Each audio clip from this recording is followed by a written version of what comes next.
Spartans, welcome back to another chess video. In today's video, we're taking you on the 1-year journey of my chess career. I started playing chess on chess.com in January of 2023, and today, January of 2024, I'm taking you through 3 games of my journey.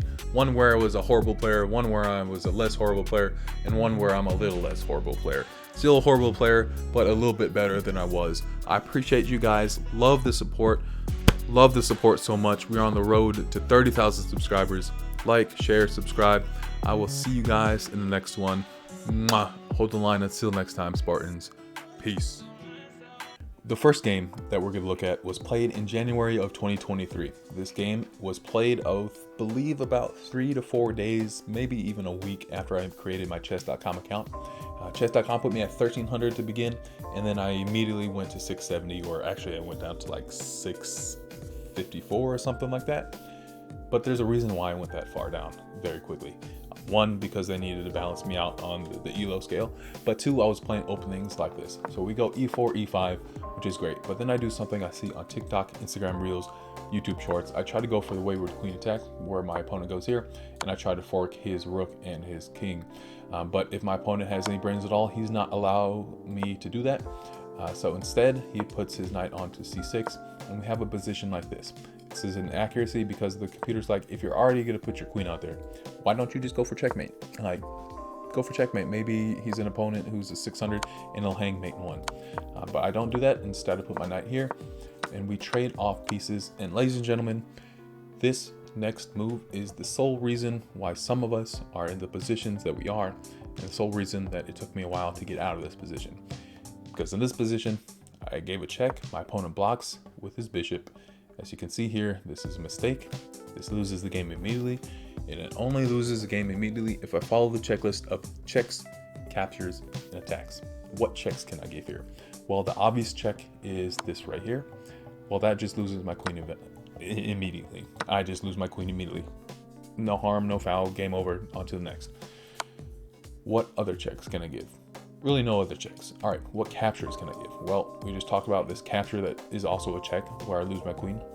There's also this check, or excuse me, this capture where I lose my queen. But there's one more capture that wins me the game immediately. And you'll notice that I did not do that. It gives me a miss and I lose all my evaluation. I was up from 5.8 to now I'm up 1.0, which is still winning, but at this level, it's not winning. The capture they wanted me to do is this. Now I'm either going to get the rook and potentially mate, or I'm going to get the knight, because the best move is here, take the knight, and now we live to fight another day. My opponent could do something silly like try to attack my queen. I do this, and all of a sudden we have a move like this, and I just take my queen back. But I don't do any of that. I see my queen is not doing anything productive, so I slide it back, lose all my advantage, he castles, and now the threat is gone. I have no threat. My opponent is castled, tucked away safe. He's developed his bishop and his knight, and I have developed nothing. And that's one of the reasons why I lose this game pretty quickly, because I blunder my queen in about 3 moves after I had a 5.0 on eval bar. So that's how I started my chess career. I started at 670 making moves that I saw on TikTok and not capitalizing on the positions my opponent gave me. Take that, and I'm winning. So this game was not seeing the checks, the captures, and attacks, and also falling into a false sense of security, thinking I could just continue to move my queen without moving any of these other pieces. And eventually, if you just move your queen, you're gonna get caught. The second game that we're gonna look at is about 7 to 8 months past the first game I showed you. So this is in the July-August time frame. This game, chess.com, had me rated at a 94.9% accuracy. My opponent at an 86.8 or 86.9. They had me at a 1750 estimated ELO, my opponent at a 1450. And I tell you the estimated ELO because it doesn't mean anything, doesn't mean that you are that ELO. But what it potentially can do is light a fire underneath you. When you see 3 or 4 of those games, after you hit the game review button and it says, hey, this is the estimated ELO you played at, it can say to you a little bit that, hey, if you study a little bit more, if you practice a little bit more, if you think a little bit more, if you stop being stupid a little bit more, you too have the opportunity potentially to increase your ELO.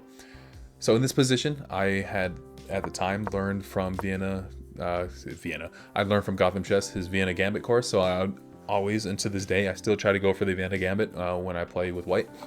Vienna Gambit is obviously knight here, followed by pawn to f4. They take, you move here. If they do something stupid, you go here, and it's just bad for white at this, or bad for black at this position. White has a 1.5 advantage, and it's very ugly because you have to go back here, and now you just naturally develop knight to f3, move this pawn up here, and you're in a very good position. But my opponent does not do that. Instead, after I move that, he moves here, and we have the development of pieces. You can tell already that the difference between the game I was playing before and this game is the development of my knights, the development of my pawns, opening up the position for me to get my bishops out of the way, castling, getting this bishop out.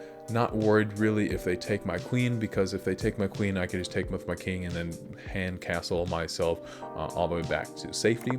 And that's exactly what happens. After he moves his rook, I take, and now we have a vying of position. I have a little outpost here, knowing that my bishop is safe here for the time being. It's going to take at least 3 moves for my opponent, or 2 moves for my opponent to kick that bishop out of the way.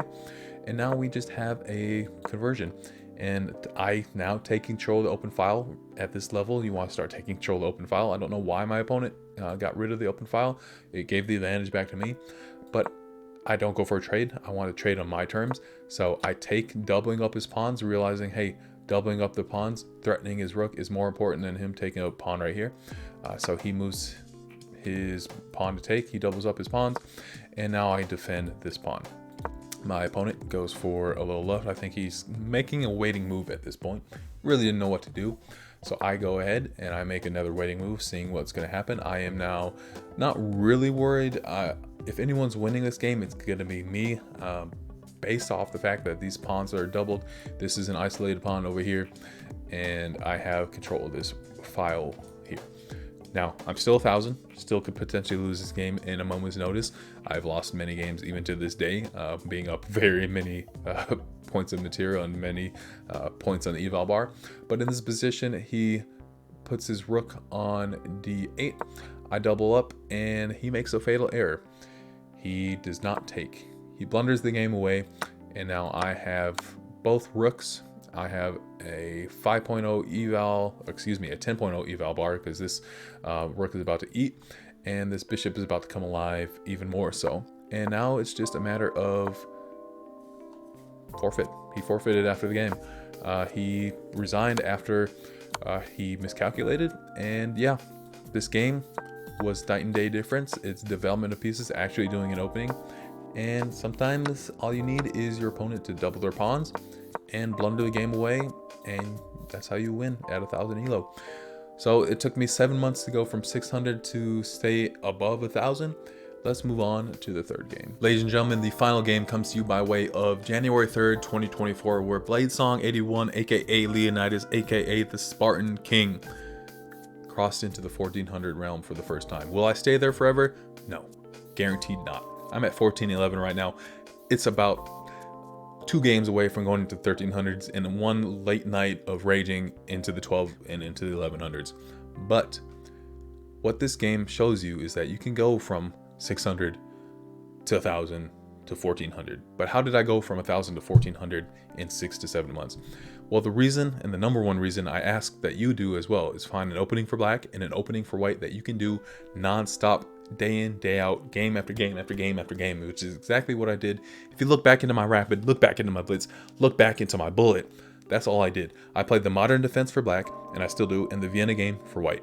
Now, the Vienna game doesn't always turn out into the Vienna game, because sometimes players just don't play the Vienna game how it's supposed to, but the modern defense works almost 99% of the time.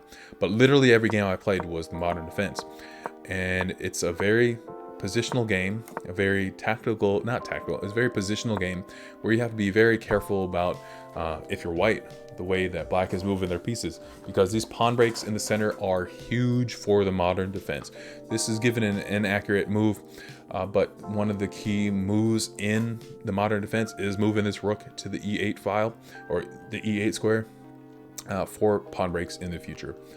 But this game is just a standard game, ladies and gentlemen. It's nothing crazy. I realize I moved my knight out here. I realize he's about to unleash a crazy attack. he doesn't want his queen taken, so he moves it, and I realize I do not want that crazy attack, so I take, and then I take his other bishop, and now I have the bishop pair.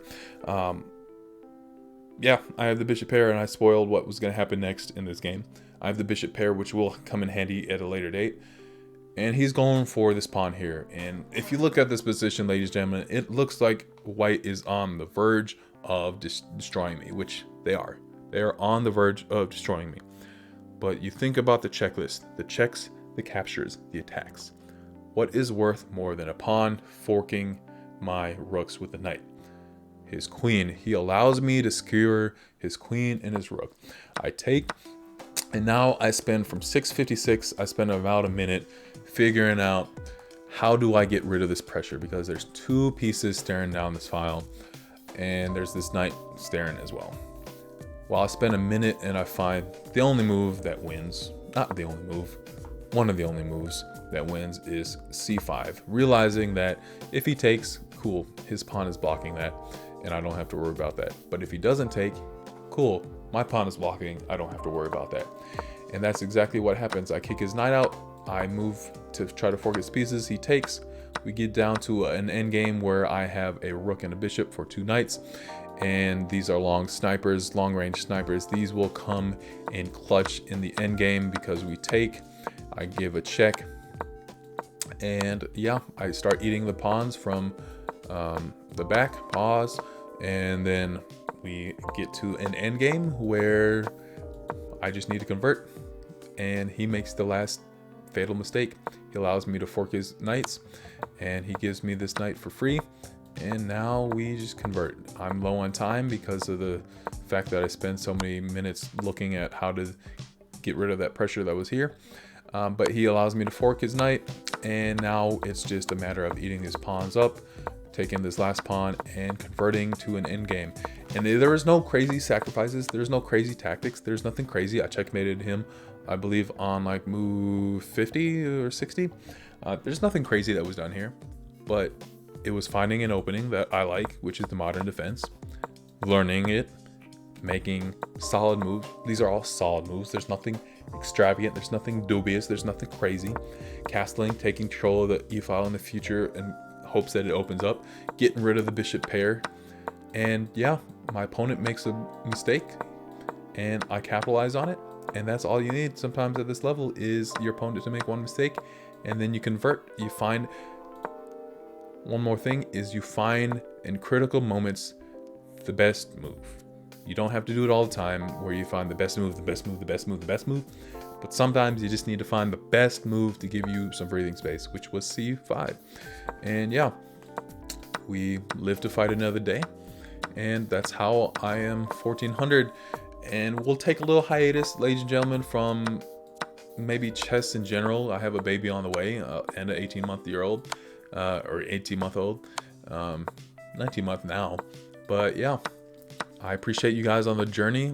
I appreciate you guys all subbing. We're on the road to 30,000. I didn't think this would ever be possible when I started uploading in January of last year. We'll see where we go with this chess content. I've got some stuff in the future when I move to our new city and I get into a park to play chess with other people. But as of right now, I appreciate you guys, appreciate the support. Love you guys. If you guys ever want to ask questions, feel free to drop them in the comment section of all the YouTube videos I post. And I will see you guys next time. Hold the line until then. I hope you guys have a great new year. Enjoy January because it'll be gone before you know it. Love you guys. Peace.